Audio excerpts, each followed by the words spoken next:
It's me, it's TRG, the Ramblin Gambler, and this is my Casino Kombat podcast. That's Kombat spelled with a K, of course. I think this should be a great episode. It certainly was a great weekend. Let's do the important stuff, and then we can move on to the fun stuff. Ladies and gentlemen, non-binary persons, children of all ages and persuasions who are of legal age, this podcast discusses gambling and casinos. Gambling is a morally questionable life choice. Do not gamble with money you cannot afford to lose. Do not gamble with money you need to pay your bills. My past performances are not indicative of anyone's future results, including my own. If you have a gambling problem, contact your local problem gambling hotline.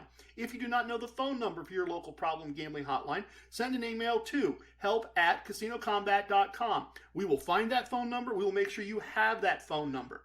Everything I'm going to share with you in this podcast is based in fact. Names and dates have been altered to protect the innocent and the guilty. Minor items unrelated to outcomes may be omitted in the interest of brevity and clarity. Well, all right. The most important part of every episode, and we've taken care of that. I'm very glad you're here. In this episode, I'm going to start doing more advanced core concepts. I've got a brief casino wisdom that is mostly about a mindset when problems occur, a great and probably rather brief rambling segment, and as always, a VIP lounge segment. And this one's about a woman that I met in Atlantic City, and she really understood what it means to win the month. So I'm going to get into all that, but I have a couple of housekeeping things first. And item one is casino promotions or lack thereof. Usually at this time of the month, and if you've been listening, you know that what I've been planning for is that by the time we got to August, things would really be roaring. All that effort that went in June and July and those higher than expected expenses would come back in the form of gifts and other free stuff once we got into the month of August. So I've got to report to you that it didn't happen. My plan failed. Usually at this point, I've got a mailbox full of stuff, that comes in at the end of July, and then I plan out my August around how to go get the best stuff and hopefully pick up some more cash along the way. And as I said, that's just not it for whatever reason. And maybe it's that I haven't played enough at the new places to get into their system yet. Maybe they're a 3-month rolling average and I've only got 2. Not quite sure. But I talked to Gabriel about it, and his mailbox is empty also. And at minimum, we should both have stuff from our local casino because we've been getting that stuff for years. We play there. The free stuff shows up at the beginning of the month. So we're kind of thinking this is probably virus related more than it is necessarily based on our play. Maybe they just didn't have the right stuff ordered and it isn't in the warehouse and they don't have it to give away. Not quite sure, but when I report the successes, I also want to report the failures. For all that I think I know, things did not turn out in August the way I expected them to. And then the second item I wanted to talk to you a little bit about is kind of both ridiculous and useful, and I kind of stumbled across it. Little background: normally as I go into a casino, I make sure my player's card and my bankroll are in my shirt pocket rather than in my wallet, and that keeps the non-bankroll money separate from the bankroll money. And those items are all stuff I'm going to need constantly. Swipe your card at the kiosks, get your freebies. Get your free play and your free bets and whatnot. Card goes back in the pocket. Now you walk up to get your free lottery ticket, and they need your card before they can give you the lottery ticket. And when you go to the table, then you need money and they need your card. It's constant. When you cash out your chips, the money goes in your pocket. It just makes it easier for me.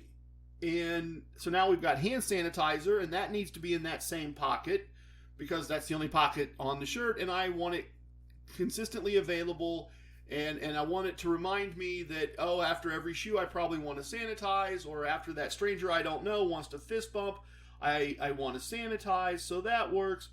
And traditionally, as I'm collecting chips at the table and things are starting to go well, then chips come off the table and go into that pocket, and now you reach for the hand sanitizer and you're worried that you're going to be dropping chips and money. That pocket was just getting too full.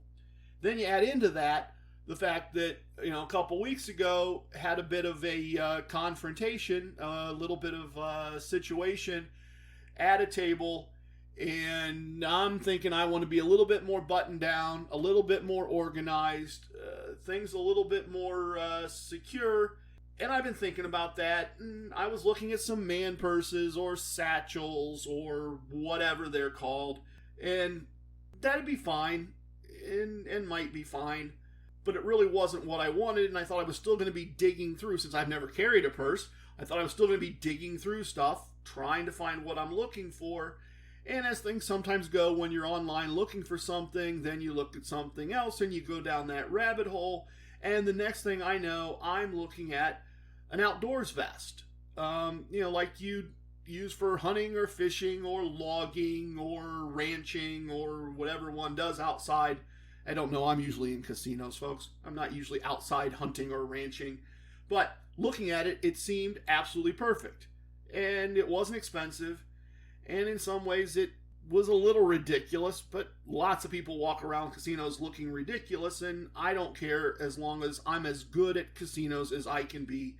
And this looked like it might be an upgrade. So took it for a little test drive at the local casino, and took it for a test drive this weekend on our trip. And on a little side trip I took Monday, and it just works. I mean, it just absolutely works. Player's card goes in its own zippered pocket. Easy reach. Cash goes in its own pocket, and it gets closed with a hook and loop fastener. Sanitizer pocket on the other side, and there's no reason for that to have a closure, and so it's right there and ready to go.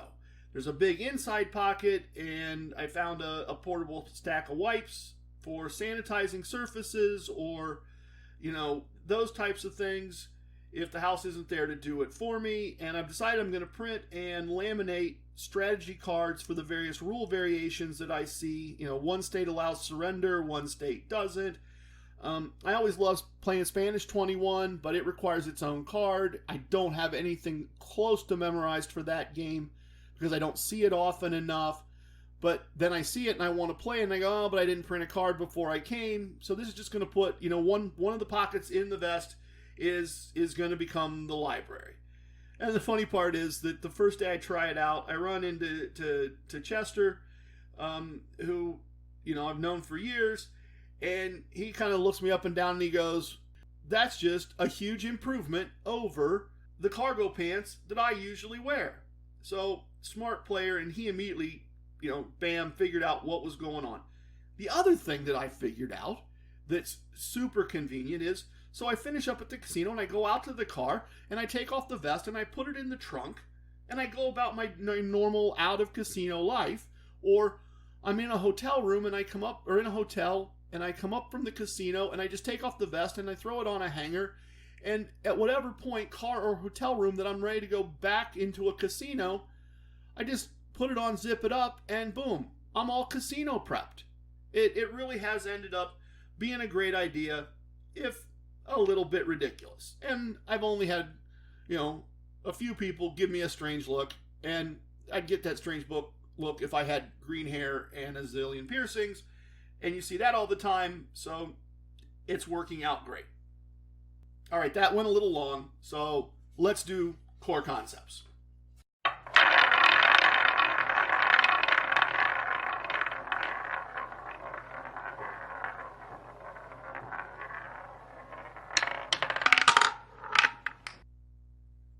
At this point, I've introduced and covered at a very basic level all of the core concepts.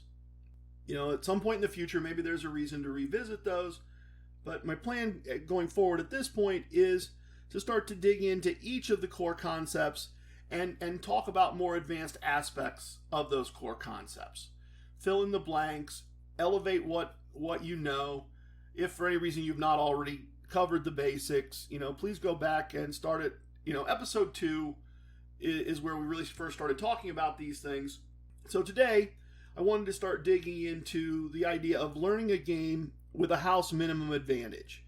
And when we talked about this the first time, I told you that with a house advantage of 1.06, the bank bet on a Bacarrat table is an easy bet to make. It's an easy game to learn. You don't really have to know anything other than what I just told you. And it works with these techniques. That house advantage is small enough that add a betting strategy and an exit strategy and a player's card, and it'll all work. It'll all be fine. And I also told you at the time that the game with the smallest possible house advantage was Blackjack at less than 0.30.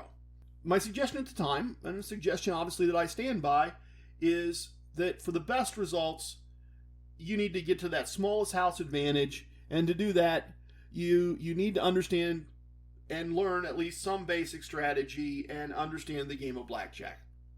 So that's kind of what I wanted to dig into today is, what exactly makes, other than the house advantage, what makes Blackjack a superior choice, which obviously that's my opinion.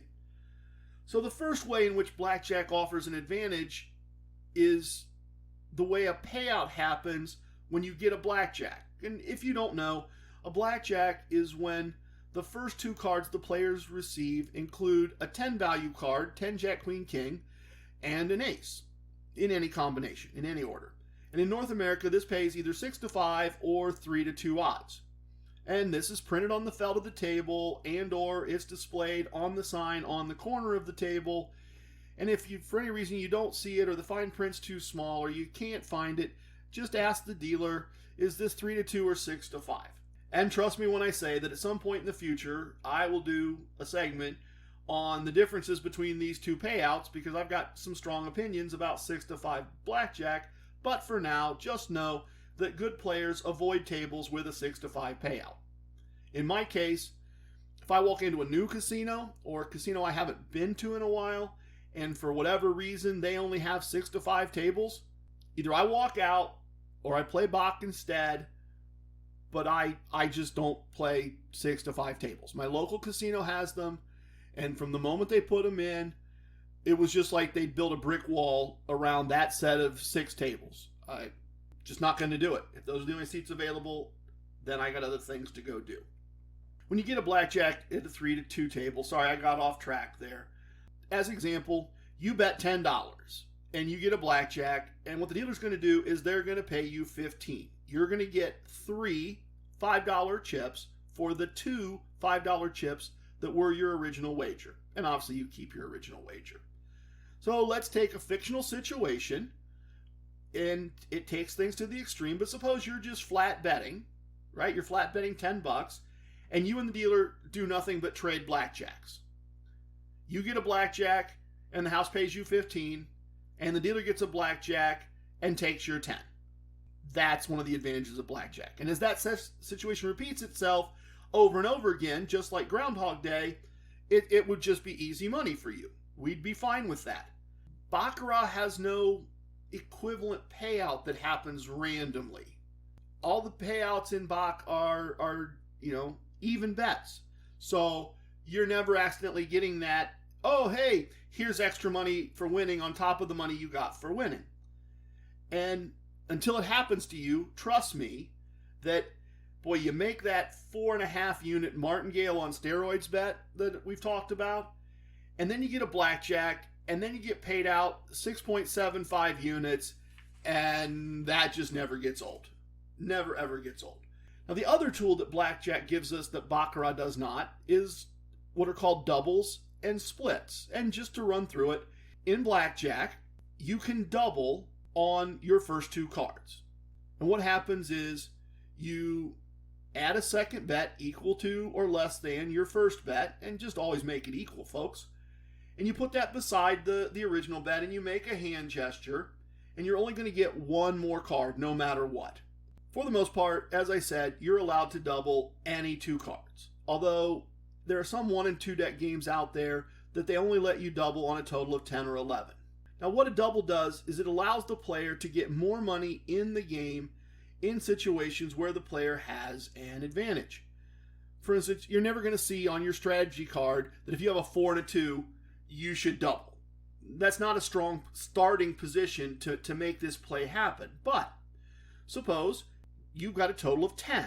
Your first 2 cards are a 7 and a 3 or an 8 and a 2, and the dealer has a 5, which is a pretty weak card. We know for sure the house is going to have to draw. So a couple things work in your favor here. The first is that if you get your one card and it's a 9, a 10, a jack, a queen, a king, or an ace, you've got a really, really strong hand. If you get a 7 or an 8, you've got a good hand.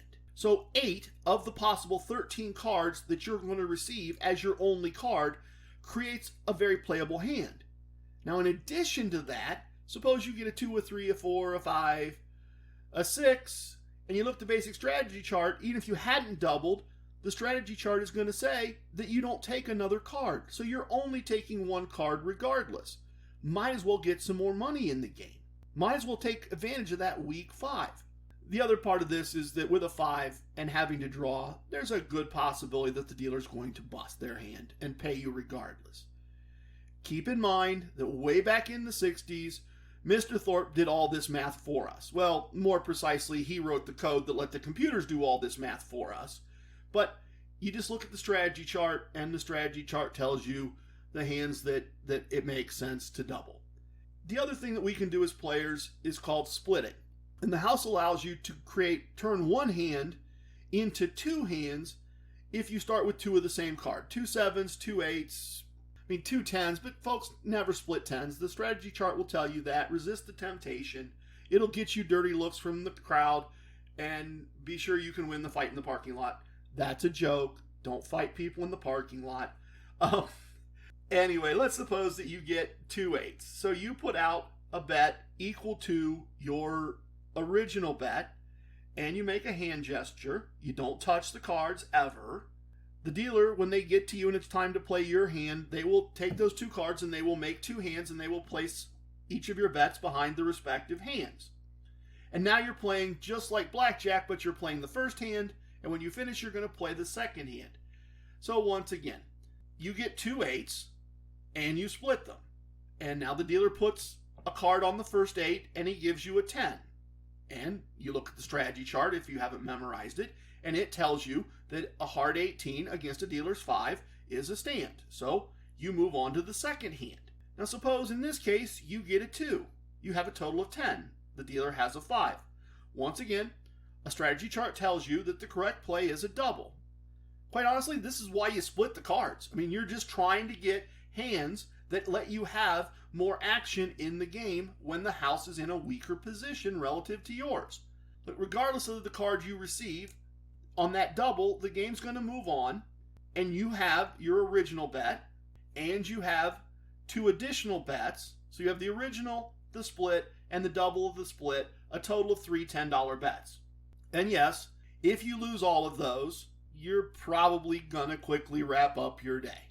It tends to make things go south. Not always. Sometimes, particularly at your 1 unit bet, this is survivable. It doesn't have to wreck you. If it happened at the end of the shoe and I lost all 3, I'd probably do a partial rebuy and start a new shoe and try to get back out of the problem.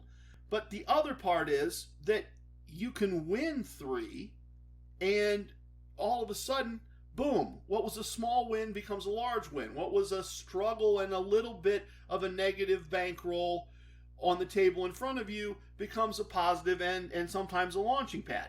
And if you use basic strategy, if you just do what Dr. Thorpe figured out for us to do, then you're only going to make these moves when they're in your favor.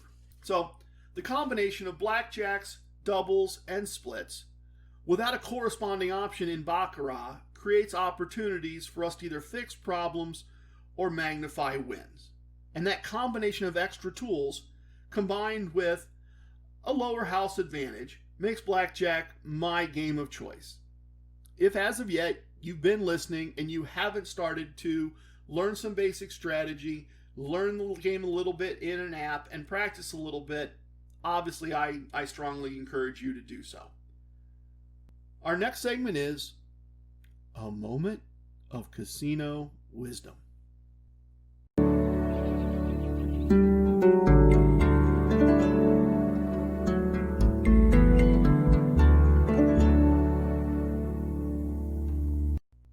Today we are going to discuss casino wisdom number 6. If there is a problem, remain calm and look for a casino solution. Just like the real world, folks, problems happen in a casino. A dealer makes a mistake, you make a mistake, a drink gets spilled, two players disagree about something, there's tension between players, whatever. Over the years, I've found that things are often handled with a casino resolution. And that's not the way things might be handled in the outside world. An easy example. The dealer makes a mistake. Maybe they skip you as they're dealing out the hands to everybody at the table. You don't have a card. A lot of players, for whatever reason, and I get there's money involved, but they quickly get upset, they quickly get agitated, they get verbally aggressive. Hey, you missed me! There's really just no reason to do that. You're going to get better outcomes if you just remain calm, be polite, wait for the casino solution to happen, or ask for that casino solution to happen. So let's look at this skipped card. What normally happens here is once the dealer's aware of it, whether politely or in an agitated state, they're going to apologize. And then they're going to call a floor supervisor over because it's their job to work through these things. And then that floor person is going to take over, and 99% of the time, in my experience, whatever the outcome is here, it's going to be in favor of all the players at the table. It's probably going to go something like this. The floor tells the dealer to replace the missing card with the next card in the deck, and to finish giving everyone 2 cards. Now that everyone can see their hand, such as it is, and since the cards came out in the wrong order and there's nothing the house can do to fix that, the floor will ask each player one by one, do you want to keep playing, or do you want to pull your bet back and exit the hand and play the next hand? Now obviously if you have a blackjack, you're going to stay in the hand. And if you have a 16 and the dealer has a 10 showing, you should probably pull your money back and play the next hand. But you see, that's a casino solution. It's not about being fair to all parties involved. It's just about being fair to the players, and the house suffers a little bit, and that's what happens when you're the house. You know, in a past episode, I shared a story about losing a seat at a blackjack table while I was doing a financial transaction. The resolution of that, as you may recall, was the house handing me $300 in cash. Now I want you to think about that. Would you ever imagine, say, I go to the grocery store and I'm going to buy bread. And when I get there, there's no bread. And I say to an employee, hey, I need bread and you don't have any. What are the odds that that person is going to say, just a minute, let me get my manager. And the manager's going to look at you and go, I am so sorry that we are out of bread. Come with me to the cash register. Here's $300. That's not going to happen. In the real world, they're going to at best say, I'm sorry, we don't have bread. Or they're going to say, oh, we'll check in the back. No, I'm sorry, we don't have bread. The idea is casino solutions and real world solutions are not always the same thing. And you just need to look for that casino answer. One final example where I implemented the casino solution, and it's a little bit fun. So we're in Las Vegas, Mrs. TRG and I, and we're playing blackjack after dinner and a show at a $15 table because that's where she wants to be. And I'm a good bit above that number with my bets. And things are going pretty well for both of us, but they're going really well for me because I'm stacking up larger amounts of chips. So at one point, I have a $100 bet out, and I get a hand that basic strategy says I should split, which I do. And then I get another card that says I should split again, which I do. And then I get a card that says I should double, and I do. And as I'm doing all of this, on the opposite side of the table, past Mrs. TRG, there is a woman who is getting angrier and angrier and angrier and angrier. Now, she was mistaken. She didn't understand basic strategy properly. She was convinced that I was playing the hand incorrectly. And to make things worse, she lost her $15 bet by busting, and the card she would have received if I had played things the way she thought they should be played would have given her 21. So as I'm getting paid out, she's yelling at me. She's yelling at the dealer. She's yelling at Mrs. TRG. She's very, very agitated. So I just take a green chip and I slide it over to my wife and I say, just give this to her and tell her that I'm very sorry that she lost her hand. And Mrs. TRG doesn't exactly love this idea because she knows I'm right and she doesn't like giving away money that we won in any way, shape, or form, but she did what I asked her to do, and everything changes on a dime. Now the upset lady is screaming at the dealer, and she's saying, "Did you see that? Did you see that? That's how class handles a situation like this. That's a classy man." She not only became an ally for the rest of the evening, she became a fiercely protective ally. As the night goes on and the clubs start to let out and people start to head out or wander back to their hotel room, a group of young people would come up to the table and she'd turn on them and she'd say, "Do you see what this man has going on? Do you see? He doesn't need your mess in here. Find another table." Again, not something I would say to people, but I found a casino solution. I found a casino resolution. I made a gesture. I de-escalated a situation.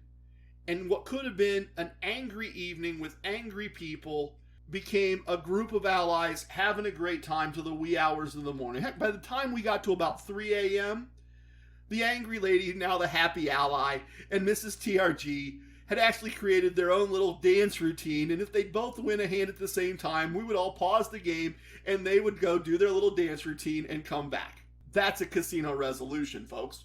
I have others, but trust me, when things get strange or difficult, remain calm, talk to the people involved, whether they're employees or guests, and look for that casino resolution. So that's casino wisdom number 6.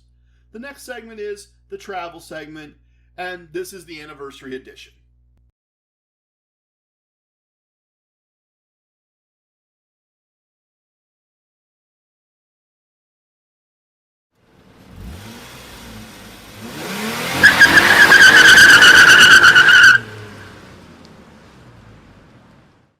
So this was the weekend of our anniversary, our wedding anniversary, and normally and ideally we'd have been in Las Vegas. And in early June, that's what we were planning, this grand adventure where we were going to drive for 3 days, stopping at hotel casinos where we could get comped along the way, and then see what Vegas looked like.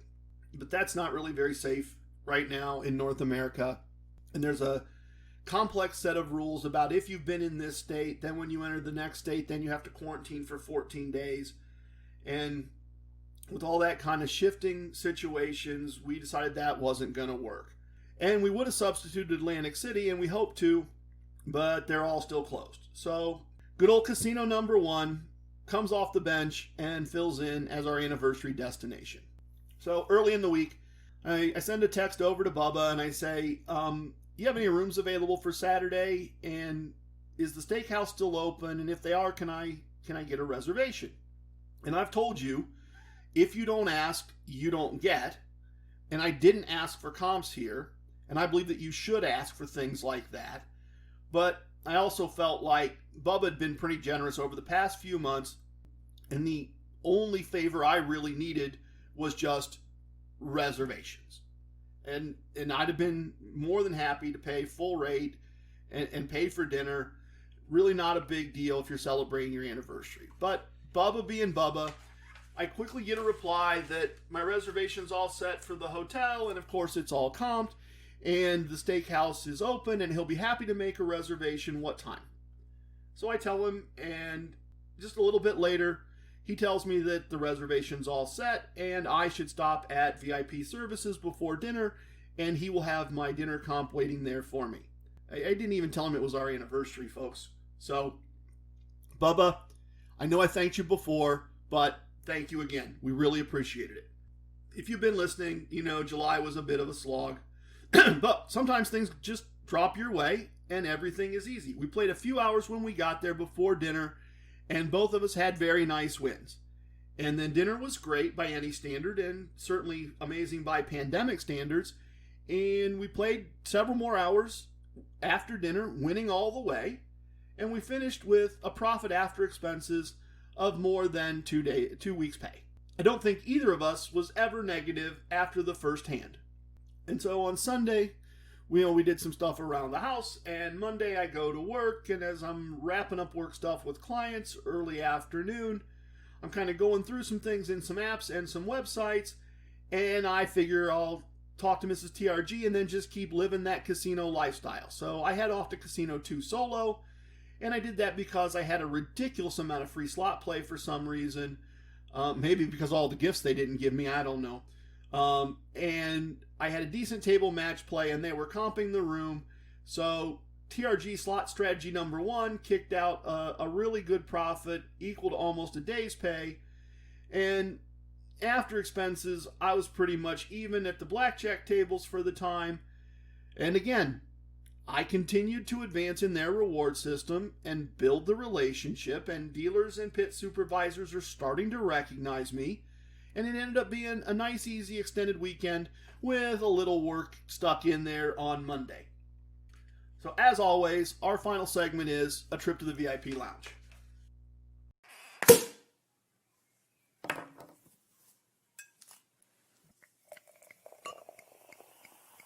Oh, a little bit of the bubbly.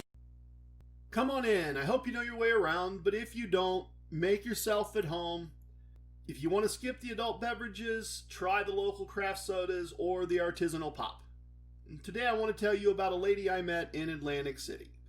She had mastered the idea of winning the month in a really neat and fun and, I thought, unique way.